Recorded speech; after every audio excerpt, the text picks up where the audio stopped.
My appendix bursts, my parents, my brother, and even my fiancé are all too busy celebrating my sister's birthday. I'm outside the operating room, frantically calling every family member I can think of to sign the consent form, but every call is either ignored or hung up on. After hanging up on me, my fiancé, Joel Graham, texts back. Sophie, stop being dramatic. It's Yvette's 18th birthday today. Whatever it is can wait until after the party. I quietly set my phone down and sign the consent form myself. It's the 99th time they've chosen Yvette Norton, my sister, over me. This time, I choose not to care. I'll stop letting their favoritism hurt me. Instead, I'll do everything they ask of me without complaint. They'll all think I finally learned to be obedient, and they'll never realize that I'm preparing to leave them for good. I stayed in the hospital for 3 days, and for those 3 days, my phone stayed silent. I didn't receive a single call from my family. I didn't call anyone either. I didn't scroll through their Instagram feeds like I used to, trying to keep up with every little update in their lives.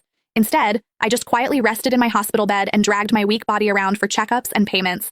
Even on the day I was discharged, I didn't tell a soul.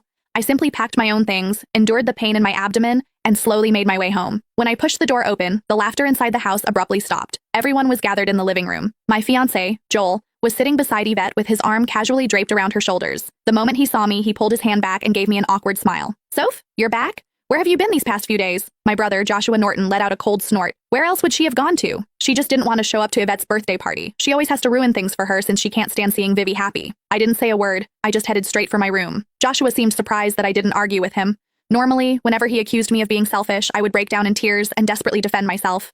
But this time, I'd kept quiet. My mom rushed over to me with a glass of juice. Sophia, we were so busy with Vivi's birthday the other day that we missed your calls. Don't be mad at us, okay? She placed a glass of mango juice in my hand. Although my heart had long since stopped expecting anything, it still ached faintly. I was allergic to mangoes, but Yvette loved them. There was always mango-flavored food and drinks in the house because of that.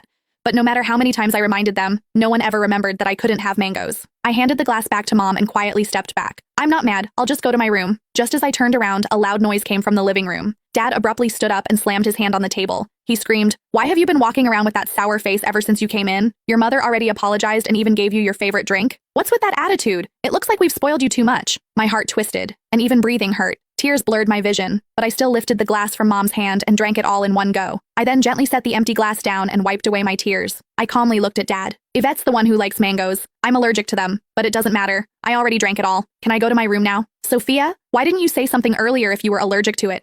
Who told you to drink it? You're so stubborn. Mom panicked and quickly patted my back. Dad looked embarrassed, but he still harshly replied, "You could have just explained yourself. You've always had that unlikable attitude. You're nothing like Vivi. She knows how to communicate." Yvette's voice drifted over from the couch. "Dad, don't say that about Sophia. You'll make her sad." She sounded gentle, but the smugness in her eyes was impossible to hide. Yvette had always used my dullness to highlight her perfection. No matter what it was, she loved comparing herself to me. She would only be satisfied when she got to trample me. I should have felt hurt,